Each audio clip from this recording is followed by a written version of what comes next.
Assalamualaikum warahmatullahi wabarakatuh. Selamat pagi Sobat Muwardi dimanapun Sobat Muwardi berada. Apa kabarnya hari ini? Kita berharap Sobat Muwardi selalu dalam keadaan yang sehat dan semangat. Senang sekali saya Dr. Linda spesialis paru pagi ini dapat bertemu kembali dan menyapa Sobat Muwardi di acara Muwardi Way. Acara persembahan dari Rumah Sakit Umum Daerah Dr. Muwardi yang setiap minggunya kita akan hadir dan membahas berbagai topik seputar kesehatan. Nah, topik minggu ini kita masih dalam rangka memperingati Hari Tembakau Sedunia, Hari Tanpa Tembakau Sedunia ya, atau World No Tobacco Day yang kita rayakan setiap tanggal 31 Mei. Nah, tema dari Muwardi Way hari ini adalah kita butuh makanan, bukan tembakau.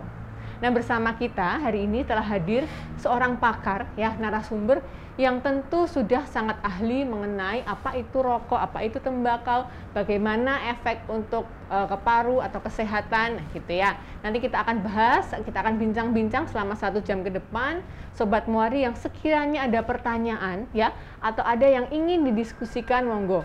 Silahkan bisa mengetik pertanyaannya, bisa dari Facebook atau dari Instagram ya. Nanti kita bacakan dan nanti kita akan berdiskusi di sini. Untuk rokok ini ya, mungkin Sobat Muwardi banyak yang mungkin sudah mengenal ya. Ada yang sudah tahu rokok itu apa, rokok konvensional. Ada yang mungkin saat ini karena remaja sudah mulai, ada yang vape juga. Nah, nanti apa itu kira-kira vape dan apa sih efek tembakau buat tubuh kita? Nah, nanti langsung saja ke pakarnya ya. Kita sapa dulu narasumber kita pada pagi hari ini. Selamat pagi, selamat datang Dr. Abdul Karim Nitiprojo, spesialis paru. Selamat pagi. Selamat pagi dokter, terima kasih telah hadir di acara Muwardi Way pagi ini dokter. Apa kabarnya dok? Ya, alhamdulillah. Alhamdulillah, sehat ya dok. Sehat. Mungkin boleh langsung dimulai dok, ada pemaparan materi mungkin. Ya, mungkin kalau untuk pemaparan materi mungkin lebih kepada kenapa ya jadwal Muwardi Way kita hari ini itu judulnya adalah kita butuh makanan bukan tembakau. Jadi sebetulnya di sini dalam rangka memperingati Hari Tanpa Tembakau Sedunia atau World No Tobacco Day yang biasa diperingati 31 Mei 2000 pada tahun ini, kebetulan tahun 2023 itu mempunyai tema di Indonesia kan, dalam bahasa Indonesia kita butuh makanan bukan tembakau. Karena memang dalam tema internasionalnya sebetulnya dia adalah grow food not tobacco. Jadi maksudnya di sini tuh bukan makanan, bukan tembakau. Dan memang kalau saya mungkin baca-baca fakta-fakta sedikit ya, sambil mencari data-data yang mungkin sudah saya cari ya, kita look up di internet, data dari WHO, ternyata memang dan Google ya, ternyata memang tembakau itu kan salah satu komoditi ya, salah satu komoditi tanaman yang sebetulnya sudah cukup ditanam luas di berbagai negara ya, di 125 negara itu bahkan ada lahan tembakau di situ, dan jika ditotalkan itu sekitar 40 juta hektar, itu sekitar 40.000 km persegi ya. Mungkin dari sini tema yang dimunculkan dari internasional ini adalah bahwasanya lahan yang digunakan untuk menanam tembakau itu ternyata cukup banyak. Daripada itu bisa dikonversikan untuk hal-hal yang mungkin lebih mendukung. Dalam ini misalnya dia ambil contoh makanan ya, bisa saja sebetulnya untuk yang lain ya. Jadi maksudnya di sini bahwasanya daripada menumbuhkan tembakau ya, itu lebih baik menumbuhkan makanan-makanan atau tanaman-tanaman penghasil makanan ya, begitu. Nah, kalau kita berkaca lagi ya, yang dalam hal ini memang untuk mencegah terjadinya penyakit-penyakit yang berkaitan dengan tobacco, jadi disebut juga dengan tobacco related disease yang memang terutamanya itu disebabkan oleh penggunaan tobacco atau tembakau itu dengan cara merokok.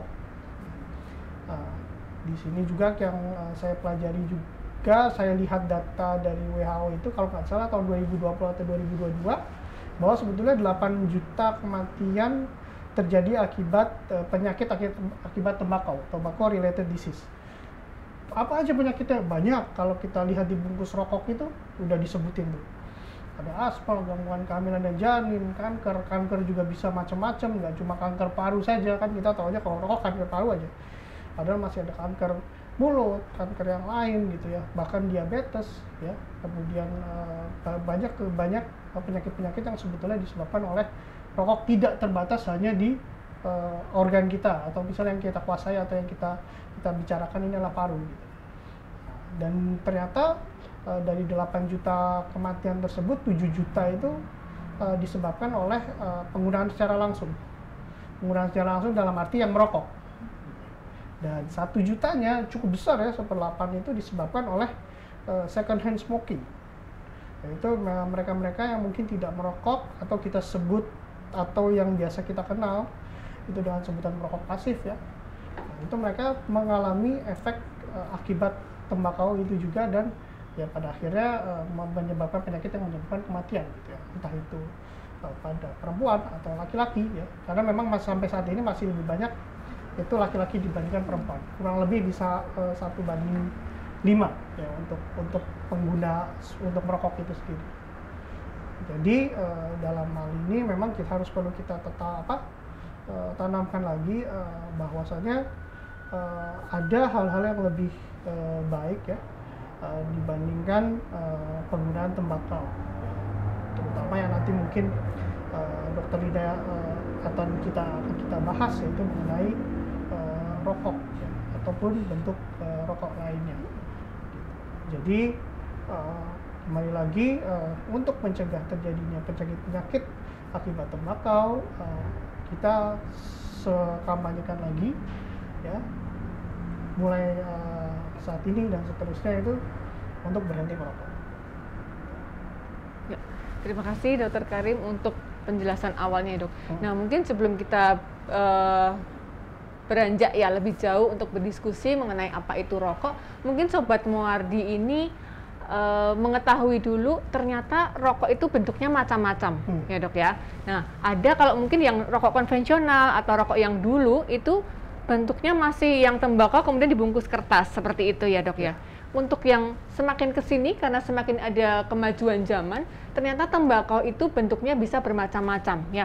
Kandungan di rokok itu selain tembakau ada nikotin, ada tar, itu tidak hanya di rokok yang kemudian dibakar keluar asap seperti itu ya Dok. Ternyata yang zaman sekarang ini ada yang digantung seperti kalung, yang vape itu ya Dok. Nah, kira-kira apa sih Dok perbedaannya, atau mungkin sama atau perbedaan dari tembakau yang di rokok konvensional dengan yang di vape yang sekarang itu Dok? Memang secara prinsip kurang lebih ada perbedaan prinsip ya. Memang kalau untuk rokok-rokok konvensional itu memang seseorang akan menerima sebuah manfaat dalam tanda kutip ya, meskipun di sini dikatakan manfaat itu, tapi tetap saja ada dampak buruk yang untuk kesehatan. Dia akan menerima manfaat dari tembakau yang dibakar ya, kemudian dihisap. Ya.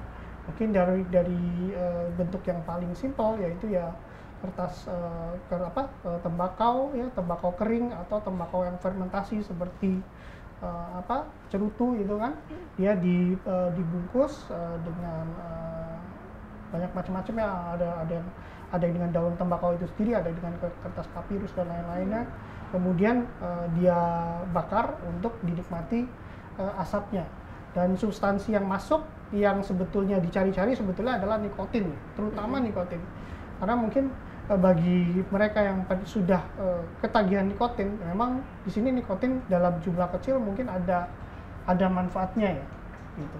Namun dalam jumlah karena sering sekali penggunaan nikotin ini, dan nikotin ini adalah merupakan salah satu zat yang menyebabkan adiktif atau ketagihan, makanya semakin lama dia akan semakin menginginkan lebih banyak.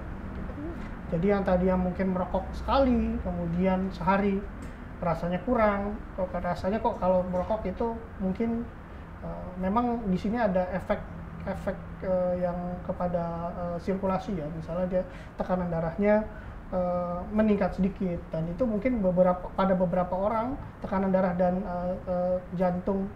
denyut jantung yang meningkat sedikit itu dapat memberikan tambahan konsentrasi, sehingga mungkin beberapa orang menikmati itu ya, padahal nikotin ini merupakan zat yang sifatnya adiktif, sehingga sekali saat level nikotin di darah turun itu dia akan mencari lagi dan mencari lagi, sehingga pada akhirnya mungkin untuk perokok berat itu mungkin bisa merokok sampai berbungkus-bungkus ya sehari, mungkin 2-3 bungkus sehari. Nah, disinilah memang bahayanya rokok itu memang tidak cuma dari zat yang di nikotinnya itu sendiri ya, yang ketagihan terhadap nikotinnya sendiri, tetapi zat-zat tambahan yang lainnya, terutama yaitu asapnya itu sendiri, asap yang hasil terjadi dari proses pembakaran ya. Bisa kita bayangkan asap itu masuk langsung ke dalam paru, meskipun ada yang bisa dikeluarkan dengan hembusan nafas, tapi tetap saja pasti akan ada yang residu-residu di situ. Belum untuk rokok-rokok yang sekarang mungkin ya, yang mungkin kita lihat dijual-jual di pasaran, itu sudah ditambahkan zat-zat aditif lainnya, karena memang untuk membentuk sebuah rokok agar terlihat menarik di kemasan itu pasti ada zat-zat lain yang ditambahkan ya, seperti ya beberapa jenis kalau kita samakan itu seperti pembersih gitu. Zat-zat pembersih gitu ya, zat-zat kimia-kimia yang lain.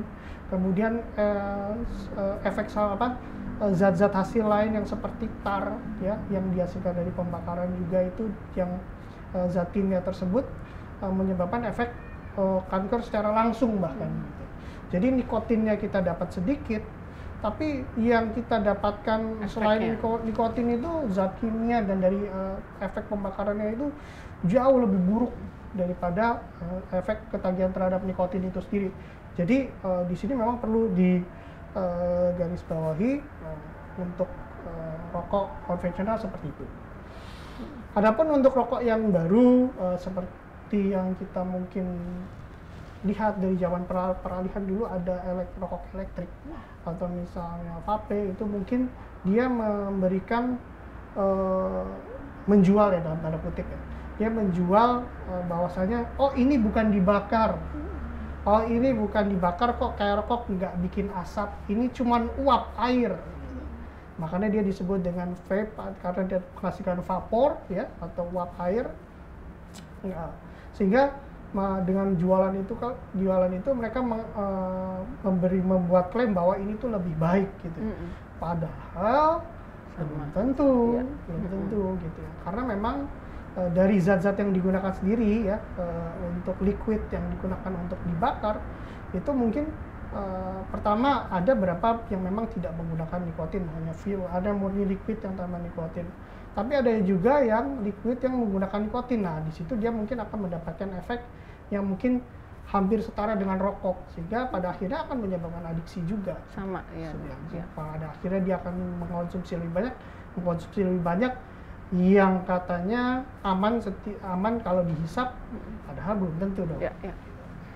Berarti untuk bahaya dari merokok itu sendiri, selain karena nikotin dan tar yang bikin ketergantungan ya dok ya, pengen lagi, mungkin saat merokok 1 batang sehari lebih segar, lebih fokus, lebih semangat gitu ya dok. Tapi ternyata untuk besoknya nagih, pengen lagi karena merasa kalau merokok itu lebih nyaman, lebih tenang, lebih fokus untuk bekerja. Nah, tapi itu hanya efek semata ya, efek sebentar saja, di mana rokok atau nikotin dan tar ini dia akan membuat orang lebih fokus, lebih semangat bekerja. Tapi besok-besoknya, nah ini yang bahaya adalah ketagihannya ya dok ya. Mungkin untuk jangka seminggu, 2 minggu, 1 bulan ketagihannya yang perlu diperhatikan, hati-hati bahayanya. Nah tapi untuk jangka lamanya, tadi yang Dr. Karim sudah sempat diskusi, sudah sempat bahas juga bahwa untuk jangka lamanya 10 tahun mungkin bisa jadi kanker paru ya dok ya. Mungkin untuk sebelum kanker paru bisa ada penyakit lain seperti bronkitis gitu ya dok. Jadi di mana parunya lebih sensitif gitu ya dok ya. Banyak penyakit lain. Ya. Nah, ini dok terkait dengan vape ya. Tadi yang sudah sempat dibahas. Kadang vape itu ada satu jenis atau satu produk vape yang dia iklannya ya dok ya, menjualnya itu free nikotin atau yang satu lagi free tar. Tapi ternyata dengan tidak adanya satu bahan, misalnya tidak ada nikotin, tetapi dia masih mengandung bahan berbahaya yang lain seperti itu, Dok. Seperti bahan kimia. Kalau vape sekarang itu kan ada aromanya, rasanya ya, Dok. Ada yang lemon, ada yang kopi, ada yang roti, vanila seperti itu. Tapi justru zat-zat yang membuat aroma itu juga bahaya karena dia termasuk zat kimia juga ya, Dok ya. Nah, ini Dok, ternyata sudah ada pertanyaan juga berkaitan dengan vape dari Afendi Putra.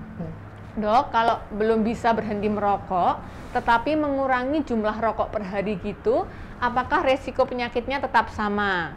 Dan apakah jika diganti vape bisa lebih aman? Nah, monggo Dokter Karim. Ya, baik. Jadi kalau kita bicara tentang paparan rokok ataupun asap rokok, kita bicara tentang efek kumulatif ya, Dok. Jadi apa yang sudah dihisap dalam jumlahnya dan mungkin dalam kita kalikan per tahun ya, Dok ya. Seperti yang kita kenal dengan sebutan indeks Brinkman ya. Jadi seberapa banyak konsumsi rokok dalam setahun ya, berapa batang dikalikan tahunnya gitu ya. Dan kita dapatkan berat, ringan dan sedang gitu. Nah, memang sebisa mungkin kalau memang belum lama merokok itu lebih baik memang berhenti sepenuhnya jauh lebih baik daripada mengurangi. Kita tetap menyarankan untuk berhenti sepenuhnya dibandingkan mengurangi.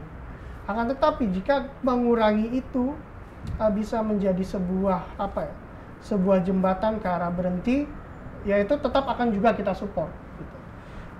Dan memang hal-hal ini biasanya jika misalnya Bapak Afendi Putra ini datang ke klinik berhenti merokok ya, itu nanti akan diberikan motivasi ya untuk berhenti sampai selesai, sampai dia tidak merokok sama sekali. Jadi untuk resikonya bisa dikatakan kurang lebih akan tetap sama, gitu ya, karena masih merokok. Resiko itu akan berhilang sama sekali jika tidak merokok. Jadi kalau kita gambarkan, misalnya orang yang merokok, jadi mungkin gambaran saja ya, mungkin di penelitian-penelitian akan berbeda gitu ya. Misalnya orang yang merokok satu bungkus per hari, dia mempunyai resiko untuk terkena penyakit jantung koroner ya 5 kali lebih banyak daripada orang biasa. Gitu. Apalagi itu belum menghitung faktor genetik, faktor makanan, faktor lainnya yang sudah pasti gaya hidup ini, lifestyle ini sangat sulit untuk dikontrol. Dan apalagi genetik itu udah nggak bisa dikontrol lagi, udah cetakannya ya mungkin cetakannya genetik hipertensi, ya harus hati-hati gitu ya. Otomatis resiko untuk terkena penyakit jantung lebih tinggi. Ini contoh ya, ini contoh seperti itu. Dengan tetap merokok, itu resikonya berkurangnya juga tetap saja tinggi gitu. Jadi tetap saja sekian kali lipat dibandingkan orang-orang yang tidak merokok. Itu pun dengan asumsi lifestyle yang baik ya, Dok. Jadi otomatis resiko untuk terjadinya penyakit-penyakit itu tetap tinggi gitu. Jauh lebih tinggi daripada orang-orang yang tidak merokok. Jadi saya sarankan untuk berhenti. Kemudian untuk vape. Nah, ini memang dulu itu sempat ada paradigma bahwa vape itu lebih aman katanya. Iya, lebih aman dan juga untuk perokok berat dia menjadi sarana untuk katakanlah berhenti. Memang ada beberapa yang bisa berganti ke vape, tapi kalau dipikir-pikir mungkin ini kita bicara secara efek yang didapatkan itu kadang orang berbeda. Jadi dia mungkin akan merasa kok beda ya rasanya ya. Jadi kembali lagi ke rokok. Terus mohon maaf ini kalau kita bicarakan dengan uang karena ini berhubungan dengan industri ya.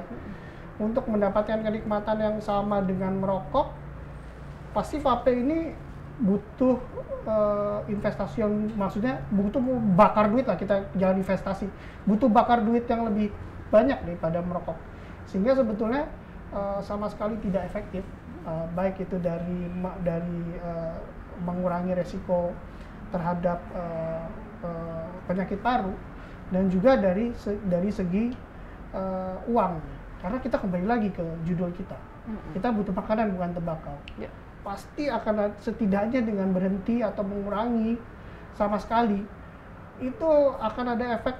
Pertama, kesehatan. Kita merasa lebih nyaman, kita merasa lebih sehat. Mungkin pertama tidak nyaman karena menghilangkan adiksi terhadap nikotin itu akan sulit ya. Ketergantungannya. Tapi, ya, ketergantungan itu akan sulit, pasti akan terasa tidak nyaman di badan. Tapi nanti setelah beberapa saat berhenti, ya, sudah lama berhenti, baru merasakan nafasnya lebih longgar, olahraganya lebih kuat, ya. Kemudian mungkin sebetulnya sama saja antara merokok dan tidak merokok untuk konsentrasinya gitu ya. Yang penting sebetulnya kita fokus dalam mengerjakan pekerjaan kita sehari-hari. Dan juga ya ini yang penting, ada efek secara ekonomi yang pasti dirasakan. Tahu-tahu kok saya bisa ada uang sisa segini ya, ternyata gitu. Dan memang itulah kembali bagaimana kita memotivasi agar bisa berhenti sepenuhnya selama mungkin sampai seseorang itu merasakan, oh ini ada manfaatnya ya berhenti. Jadi kalau untuk vape saya tidak menyarankan, dan terakhir pun saya baca di WHO, vape itu tidak lebih baik, tidak lebih aman, betul dok? Sama, atau dan justru lebih berat. Tidak direkomendasikan sebagai sarana untuk smoking cessation, untuk berhenti merokok. Ya. Jadi Pak Afendi Putra tadi ya, jadi untuk berhenti merokok itu memang mungkin susah ya Dokter Karim, karena awalnya sudah kecanduan dulu, sudah pengen terus, sudah adiksi dulu. Nah tapi kalau seandainya ingin berhenti merokok, yang pertama, yang utama adalah motivasi diri dulu. Saya mau nggak berhenti gitu ya. Jadi yang penting itu motivasi. Kalau tidak ada motivasi, hanya dorongan dari keluarga atau suami atau istri atau anak, mungkin akan agak susah juga. Jadi motivasi dulu, oke, saya ingin berhenti. Nah itu baru nanti untuk pengurangan rokoknya yang merupakan suatu jembatan untuk berhenti merokok ya dok ya, itu bisa dilaksanakan juga. Nah mungkin kiat-kiatnya untuk Sobat Muardi yang ingin pelan-pelan belajar untuk berhenti, mungkin yang semula sehari menghabiskan 12 batang, mulai dibatasi, mungkin satu hari ini 10 batang aja gitu ya, nanti mungkin 2-3 hari kemudian oke, hari ini 8 batang aja gitu, itu bisa juga. Nah kalau mau berhenti langsung juga boleh, tapi hati-hati terhadap efek adiksinya. Kita ada yang namanya efek withdrawal effect, jadi efek karena adiksinya itu. Jadi apa sih efeknya kalau berhenti merokok secara dadakan gitu ya, secara tahu-tahu berhenti gitu. Nah efeknya mungkin bisa jadi mudah marah ya dok ya, mudah marah, mudah tersinggung, tidak fokus, jadi tidak tenang seperti itu. Jadi kalau memang mau berhenti yang sudah terbiasa merokok, mungkin pelan-pelan gitu ya. Nah ini ada pertanyaan lagi dok, dari Gandhi Mahadika. Dok, usia 20 tahun, sudah merokok sejak SMA. Sehari saya bisa merokok 10 hingga 12 batang.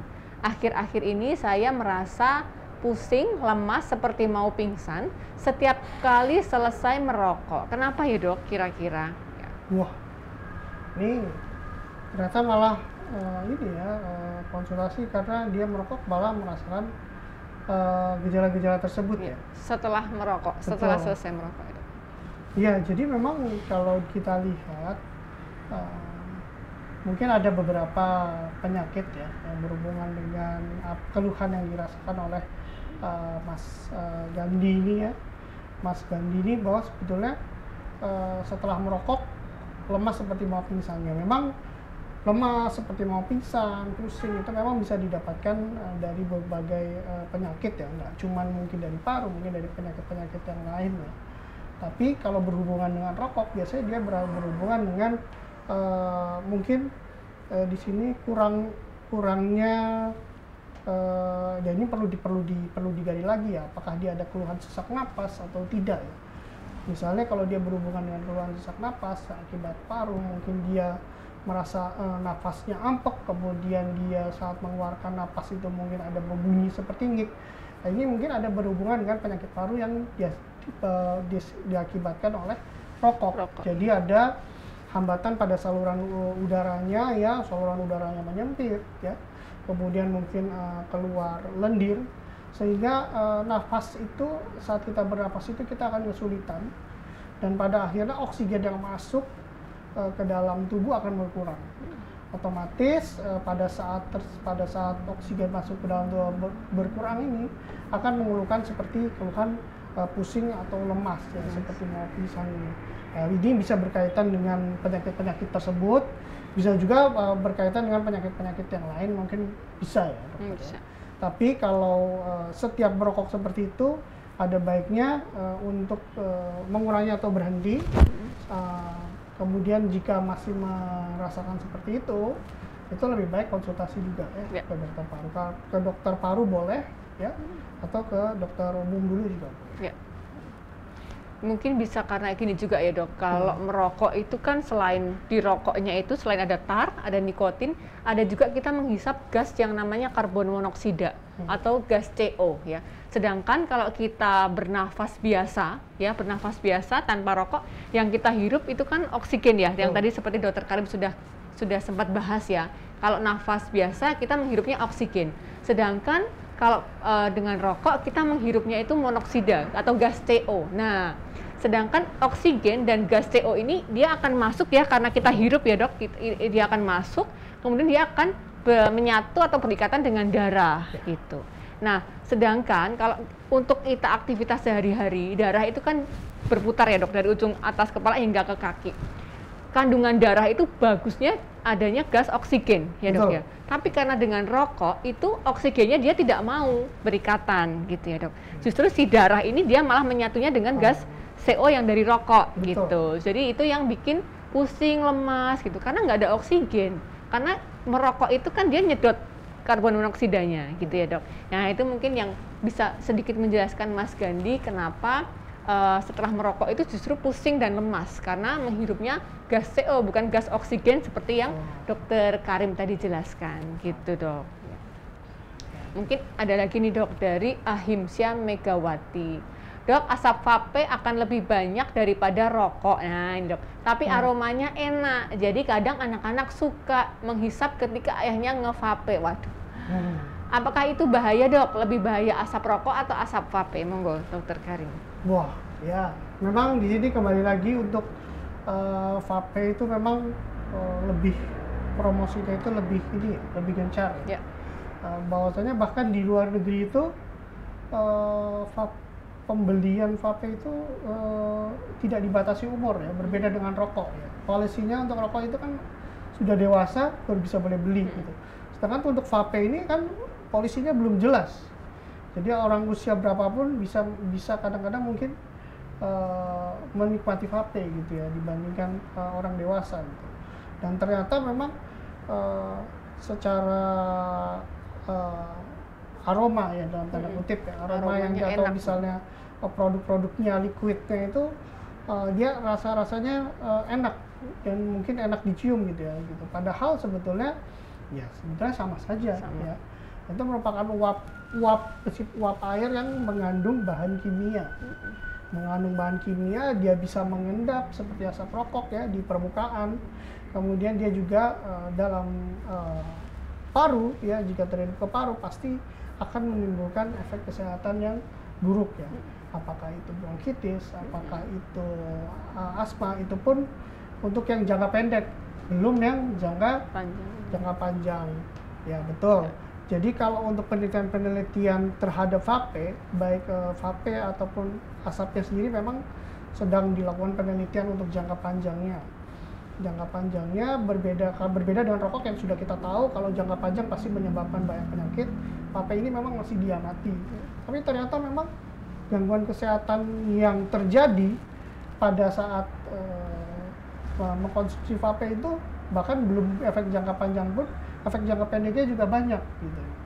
Jadi takutnya nanti mungkin kalau misalnya anak-anaknya sensitif, misalnya mereka sensitif terhadap uap, nanti malah mungkin lebih mudah terkena penyakit seperti asma ataupun bronkitis. Kita khawatirkan terjadi efek-efek tersebut. Jadi memang perlu perlu diberitahu juga. Mungkin kalau vape sama saja dengan rokok ya, meskipun tidak sama plek ya, tapi mereka mempunyai efek yang sama buruk, sehingga saat menggunakan vape lebih baik jauh dari keluarga dan anak-anak. Dan kalau bisa itu di tempat terbuka sehingga dia langsung mengalir ke udara bebas. Ya. Terlebih ini anak-anak ya dok. Anak-anak itu kan parunya masih dalam masa pertumbuhan juga ya dok ya. Nah, hati-hati karena ternyata efek asap rokok atau asap vape itu sama saja ya, seperti Dokter Karim tadi jelaskan. Ternyata di dalam asapnya pun masih ada kandungan bahan kimia. Justru yang vape itu karena ada tambahan aroma itu yang bahaya, lebih bahaya 2 kali lipat ya dok ya. Nah dok, terkait dengan pertanyaan yang tadi dok, berarti anak-anaknya itu termasuk ke yang second hand ya dok, semua pasif ya dok? Iya, jadi passive smoker tapi dalam artinya mungkin second hand smoking untuk vapingnya ya, vapornya ya istilahnya. Asapnya gitu. Dok ya? Betul, asapnya otomatis sebetulnya sama saja gitu dengan kandungan yang didapatkan oleh penghisap gitu. Ya. Dan bahkan untuk beberapa orang second hand smoking ya itu bisa jadi lebih buruk, apalagi kalau misalnya sirkulasi di rumahnya bagus, tertutup gitu, ya. Dia merokok di dalam rumah atau vaping di dalam rumah sehingga terendap. Nah, itu perlu jadi perhatian juga kalau masih merokok atau vaping di dalam rumah ya. Nah ini terkait dengan merokok di dalam rumah nih. Ternyata dok kalau istilah dalam merokok itu kan ada perokok aktif, jadi first hand smokernya. Ada perokok pasif atau second hand smoke, jadi orang-orang yang terkena dampak dari asap rokoknya ya. Tadi Dokter Karim sudah jelaskan. Yang ketiga ini ada yang baru lagi nih dok, ternyata ada yang namanya third hand smoker gitu. Jadi kalau di dalam rumah ya hati-hati, jadi asap rokoknya itu malah bisa masuk ke sofa, ke tempat tidur gitu. Jadi dia akan, aromanya dia akan menempel, menetap ya dok ya. Makanya kalau misalnya kita pesan hotel itu kan ditanyakan ruangan merokok atau ruangan yang tidak merokok, karena ternyata yaitu third hand smokernya. Tapi cuma hotel-hotel tertentu ya.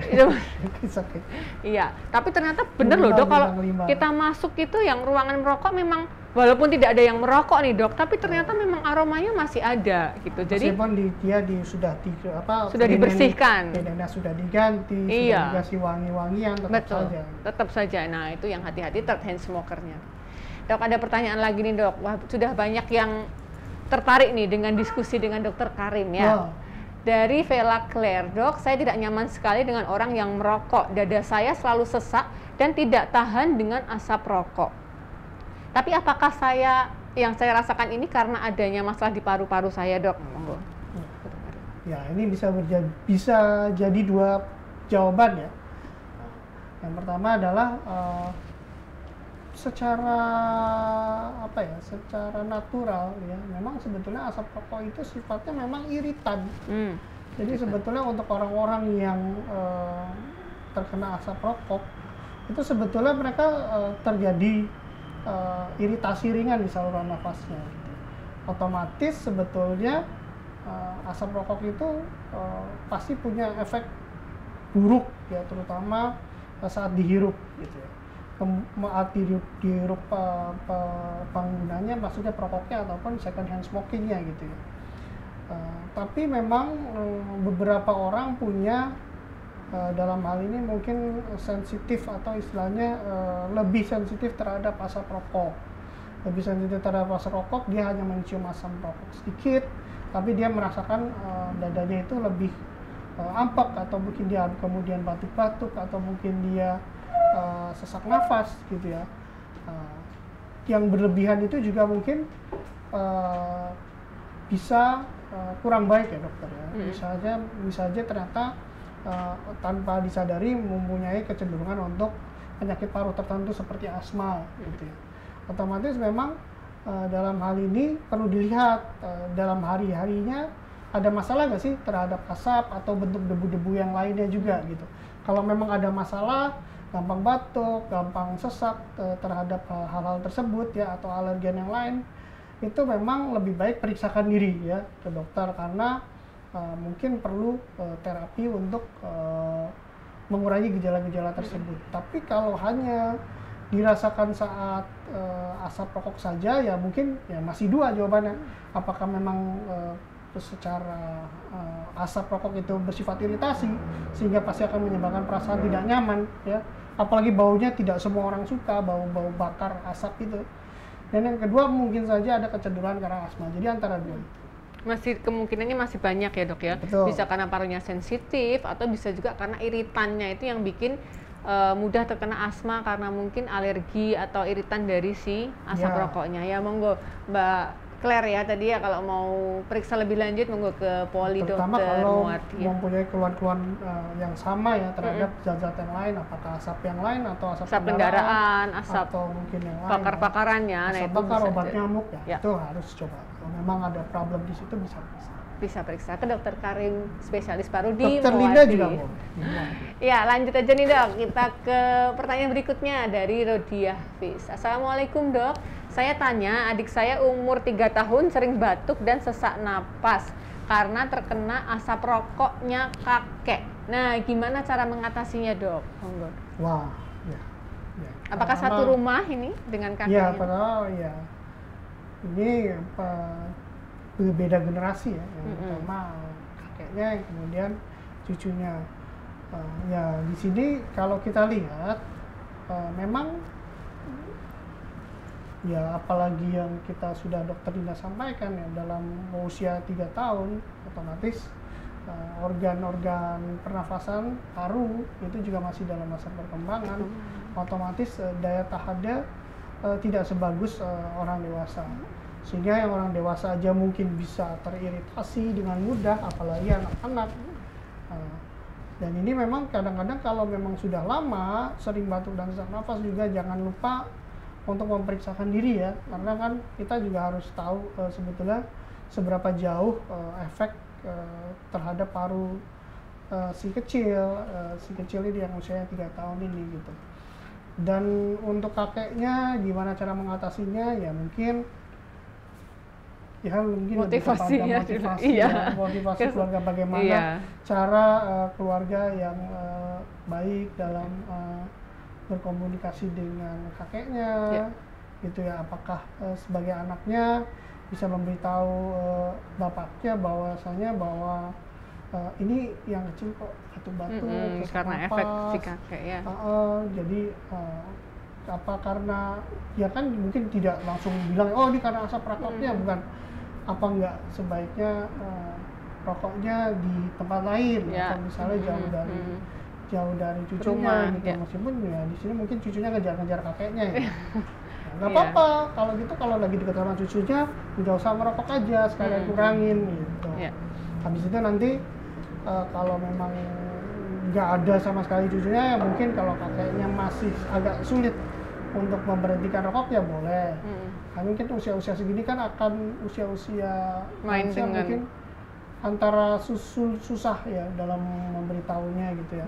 Biasanya kalau sudah sakit sendiri baru biasanya dia bisa berhenti. Motivasi berhentinya karena sakit, tapi ya jangan ya dok Jangan ya kalau sampai. gitu. Iya. Kalau bisa diingatannya dengan cucunya gitu kan, otomatis lama-lama berhenti gitu. Mungkin kiat awalnya nih Mbak Rodia Fis ya, mungkin kalau kakeknya mau merokok itu di tempat lain, di luar rumah gitu ya dok ya. Nah nanti, hati-hati juga setelah selesai merokok, ketika mau bermain dengan cucunya yang umur 3 tahun ini mandi dulu ya dok ya. Mandi, keramas, ganti baju, karena kalau enggak asap rokoknya ini masih nempel di baju, nempel di rambut, nah itu bisa kecium juga, itu yang bisa bikin batuk dan sesak napas. Mungkin kiat awalnya gitu dulu ya dok. Ya, kiat Kalau awalnya gitu. kalau Jadi tidak ada mungkin- rokoknya masih batuk apa enggak gitu ya dok? Iya, rokoknya masih batuk atau enggak, karena kalau lama sekali batuk dan sesak nafas itu memang kita harus periksa juga, karena penyakitnya mungkin nggak hanya Tidak dari hanya karena asap rokok ya, tidak karena Dok. asap rokok, karena mungkin dari dalam diri sendiri ada sensitif yang berlebih atau mungkin infeksi yang lain gitu. Ya, infeksi virus atau mungkin bakteri, karena umur 3 tahun juga masih sering pegang kotor masuk mulut, bisa bikin batuk juga gitu. Atau permen-permen, hati-hati ya dok, permen juga, atau makanan-makanan jajan yang bikin batuk juga ada. Jadi perlu dibedakan dulu apakah memang batuk sesaknya ini karena asap atau karena yang lain gitu dok. Ya, pertanyaan berikutnya mungkin dok dari Facebook, ini ada dok dari Tata Sita. Selamat pagi dok, saya penderita asma kronis dan bronkitis. Saya berada di lingkungan perokok dok, apalagi kami tinggal di pedesaan, otomatis saya menjadi perokok pasif atau second hand smoker gitu. Nah, saya sering sesak napas dok, apakah perokok pasif jangka terpapar jangka panjang ya dok, terpapar yang panjang. terpapar akibat asap rokok langsung atau butuh waktu yang lama karena imbasnya. Nah ini dok, perokok pasif, kemudian jangka lamanya, imbasnya apakah sama mungkin dengan perokok yang aktif atau gimana? Kalau untuk Bu Tata Sita ini ya kelihatannya dari jangka pendek pun ya pasti akan terasa ya efeknya ya, karena memang menderita asma dan juga bronkitis ya. Otomatis itu dari jangka pendeknya juga kena. Dan kalau untuk jangka panjang ya saya rasa memang butuh waktu yang lama ya untuk penyakit-penyakit yang bersifat kronis ya. Cuman dalam hal ini perlu kalau bisa ya mulai dihindari ya, atau mungkin kembali lagi ya edukasi bahwasanya kalau merokok mungkin ada tempatnya di luar gitu ya. Karena saya rasa kan kalau di pedesaan kan biasanya kan kalau merokok kan jangan di dalam lah gitu. Biasanya kan mungkin barangkali mungkin di dalam ventilasinya kurang baik, sehingga bisa selain sirkulasinya terjebak, dia juga bisa mengendap gitu ya, menempel. Betul, menempel gitu. Kalau memang sulit dalam mengajak untuk berhenti merokok ya lebih baik kita itu tadi dok, menghindari secara langsung ya, dan juga memberi pengertian mungkin ada tempat-tempat khusus untuk merokok gitu, setidaknya jangan di dalam rumah gitu ya, jangan dekat orang yang sehat gitu ya. Kalau untuk jangka panjang misalnya yang kalau dikhawatirkan selain penyakit kanker mungkin ada penyakit jantung, ada penyakit stroke, ada penyakit diabetes, ada gangguan janin ya, itu memang butuh jangka waktu yang cukup lama ya sebetulnya. Tapi bukan berarti ini dapat istilahnya dianggap enteng gitu, karena kan kalau memang tiap hari ada paparan terhadap rokok meskipun sedikit ya tetap saja ada paparan terhadap rokok, kalau bisa dihindari. Pasien-pasien kita yang di sini juga ternyata yang rawat inap nih dok ya, yang di Muardi ini tidak semuanya merokok aktif. Ada yang merokok pasif juga, tapi terkena efeknya, terkena imbasnya. Nah ini yang perlu difokuskan juga ya dok ya. Ternyata perokok pasif pun juga ada efeknya. Untuk jangkanya berapa lama? Nah itu tergantung dari banyaknya paparan yang asap yang dihisap. Tapi ada efeknya juga, makanya harus hati-hati ya Bu Tata. Pertanyaan berikutnya nih dok, dari Instagram, dari Monik. Dok, saya perokok, pagi-pagi saya sering keluar dahak bulat seperti jeli. Apakah itu tanda paru-paru saya sudah bermasalah? Saya sudah coba berhenti tapi mual-mual. Bagaimana dok? Ya kalau misalnya pagi-pagi sering keluar dahak, otomatis biasanya kalau malam hari lagi tidur, saluran napas itu kan mempunyai apa istilahnya ya, mekanisme sendiri untuk membersihkan kotoran ya. Dalam hal ini mungkin zat-zat iritan yang terdapat pada asap rokok pada saat tidur, dia mengumpul kemudian menjadi dahak ya, dahak yang kental sekali sehingga kelihatannya kayak jelly ya, sebenarnya itu ya dahak gitu, dan kemudian dibatukan pada saat pagi hari. Ya mungkin itu ya tanda-tandanya mungkin bisa ke arah bronkitis ya, bisa ke arah lebih sering penyakit pada pasien-pasien yang menderita bronkitis itu biasanya batuk berdahak terutama di pagi hari ya. Kemudian untuk coba berhenti tapi mual-mual bagaimana dok ya, ini ya kembali lagi untuk withdrawal efek dari sebuah nikotin itu memang menjadi tantangan untuk berhenti ya. Kalau berhenti total bisa sesuai dengan saran dokter Linda, kalau berhenti total betul-betul menyulitkan ya mungkin bisa berhenti pelan-pelan, berhenti pelan-pelan. Jembatannya. Ya, mencoba mengurangi terus-menerus sehingga withdrawal efeknya mungkin tidak begitu dirasakan gitu. Tapi ada juga mungkin beberapa kasus juga yang mungkin kalau datang ke klinik berhenti merokok, jadi diberikan semacam NRT atau nicotine replacement therapy, entah dengan biasanya kalau nggak dengan pouch, dengan permen karet ya. Cuman pasti ya ngabisin uang juga sih. Tapi ya kita kembali lagi dengan cara yang mungkin yang kalau memang tidak cocok ya kita kembali dengan cara yang lebih mudah, yaitu kita mengurangi sedikit demi sedikit, sehingga untuk withdrawalnya itu tidak terasa. Ya. Jadi efek dari rokok ini kan bikin parunya iritasi ya dok ya. Jadi dia lebih mudah untuk keluar dahaknya. Nah mungkin dahaknya Mbak Monik ini kalau pas bangun dahaknya gampang keluar, tapi pada saat tidur dia terkumpul ya dok ya. Dia terkumpul, kemudian pagi harinya ketika dikeluarkan jadi agak lebih lengket, lebih seperti jelly yang agak lebih padat dari biasanya. Nah itu karena timbunan dari semalaman tidurnya itu ya dok. Mungkin untuk efeknya bisa minum air hangat dulu untuk lebih mencairkan gitu ya. Iya, nah untuk yang mualnya tadi seperti yang Dr. Karim katakan, motivasinya dulu ya, karena mungkin efek berhentinya itu yang harus kita sama-sama atasi gitu ya, baik dari Mbak Monik sendiri, dari keluarga yang support, juga nanti dari klinisi bisa Dr. Karim ya. Oke dok, pertanyaan berikutnya nih Dr. Karim dari Arif Santosa. Pagi dok, untuk rokok Lingwei atau Tingwei alias tembakau linting dewe, nah Tingwei, apakah lebih baik daripada rokok yang dari pabrik? Monggo Dr. Karim.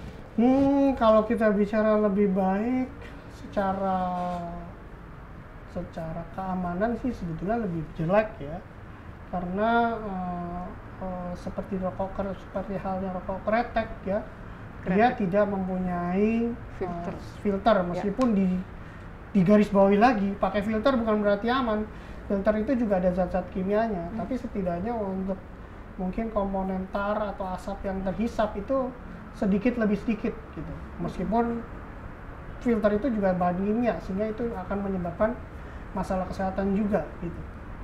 Nah, di sini jadinya makanya untuk rokok linting dewe mungkin untuk beberapa hal seperti asap, seperti paparan tar atau asap langsung, itu jauh lebih besar ya. Oh, lebih besar. Iya, nah, tapi mungkin untuk zat-zat aditif lain seperti yang kita lihat dalam rokok-rokok dari pabrik itu memang agak berbeda kandungannya ya. Tapi secara akumulatif menurut saya dan dari bahan-bahan kimianya, resiko untuk asap tembakaunya secara langsung, tar yang masuk secara langsung, itu sebetulnya juga jelek juga. Semuanya jelek.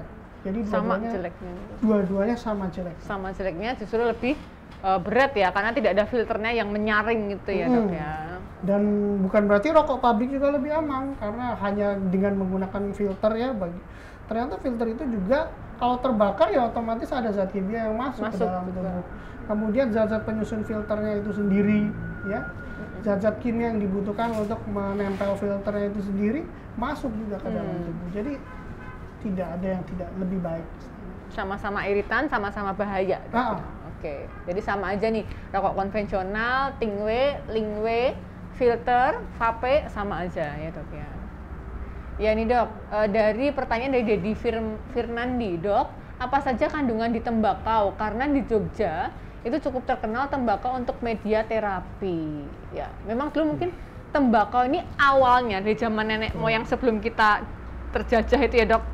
Itu tuh memang tembakau itu untuk obat dan juga bahan komoditi, jadi bahan jual beli. Tapi karena disalah-artikan, disalahgunakan, akhirnya sekarang menjadi efeknya yang kita fokus di terapinya. Monggo dok.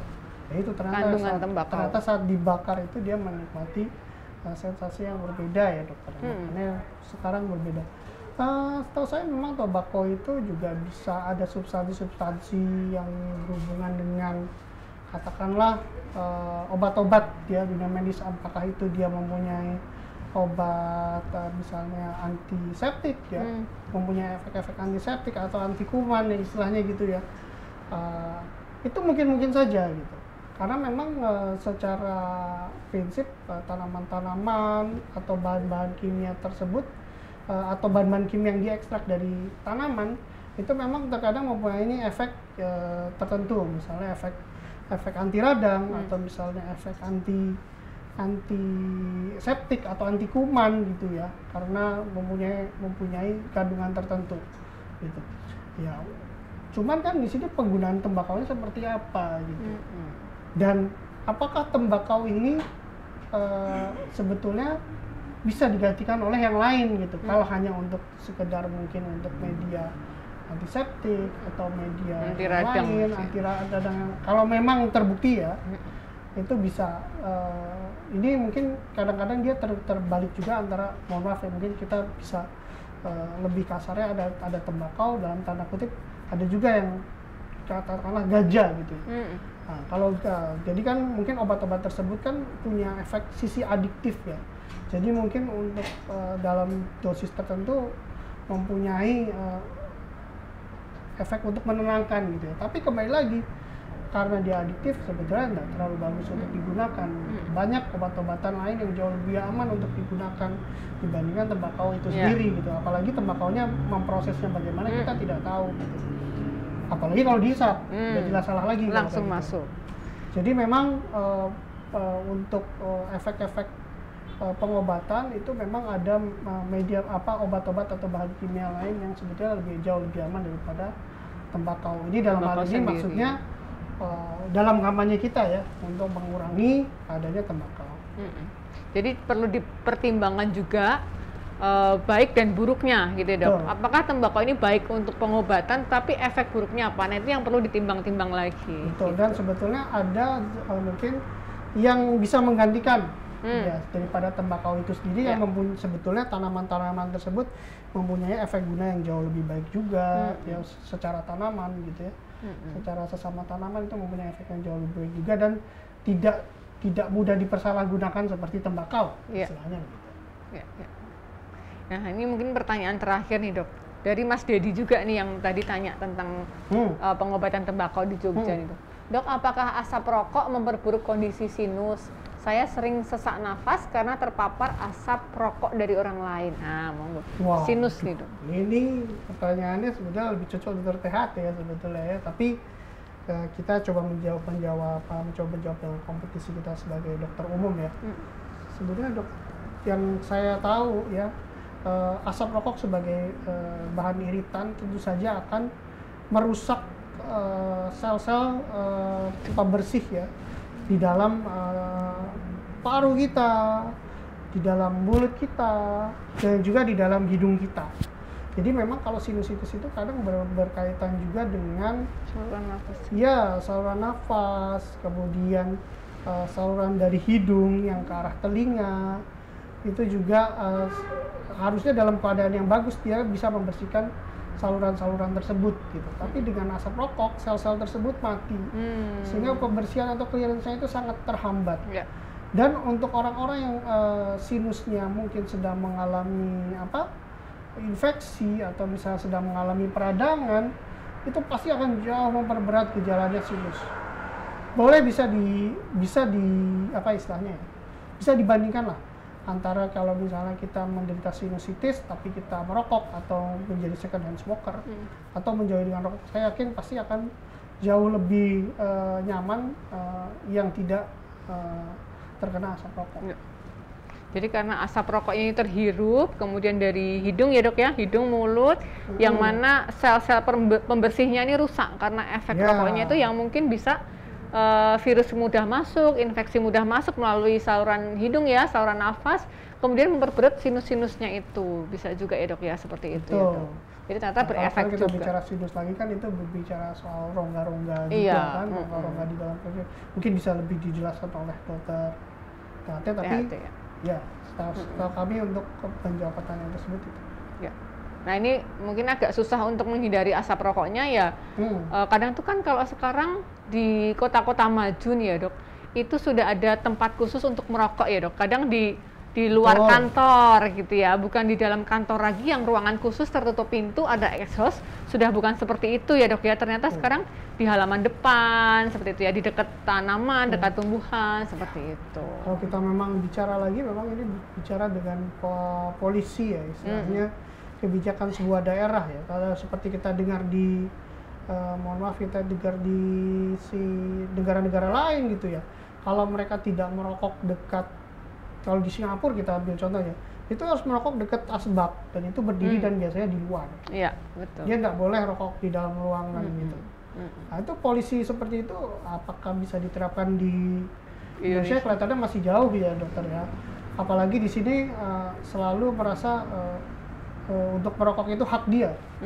hak dia untuk merokok, tapi lupa kalau misalnya hak orang lain juga untuk mendapatkan udara bersih gitu. Jadi memang kebijakan-kebijakan memang masih banyak yang harus direvisi. Kemudian untuk harga rokok yang mungkin ya masih dalam tanda kutip ya terlalu murah untuk masyarakat gitu ya. Kebijakan-kebijakan tersebut, ya, iklan-iklan media yang mungkin masih cukup gencar gitu ya.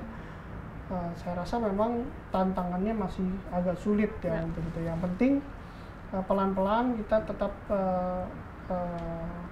berkampanye untuk menghindari penggunaan tembakau atau merokok itu sendiri. Gitu.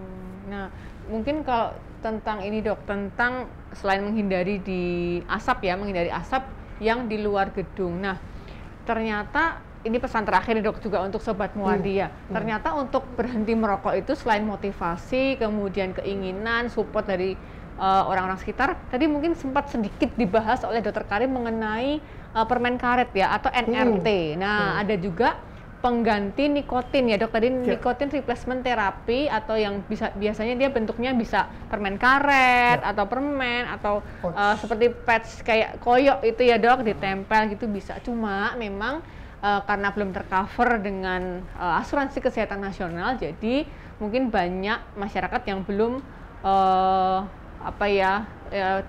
banyak infonya mengenai NRT ini ya dok. Nah, nanti Sobat Muwardi yang pengen tahu lebih lanjut nih tentang nikotin replacement terapi, tentang terapi pengganti nikotin atau bagaimana kiat-kiat berhenti merokok selanjutnya, monggo silahkan datang ke Muwardi, nanti bertemu Dr. Karim di Poliklinik Paru. Dan Dokter Lina. Dok, ini nggak terasa nih dok, sudah 1 jam kita berbincang-bincang, sudah banyak diskusi materi yang disampaikan oleh Dr. Abdul Karim, spesialis paru. Nah, sebelum kita tutup nih dok ya, saya terima kasih kepada Dr. Abdul Karim Nitiprojo yang sudah bersedia meluangkan waktunya untuk datang ke Muwardi Wae berbincang-bincang dengan kita siang hari ini. Terima kasih kepada Sobat Muwardi yang selalu aktif berpartisipasi, selalu ingin tanya, kemudian selalu mengetik pertanyaan. Nah, terima kasih atas atensi penuhnya.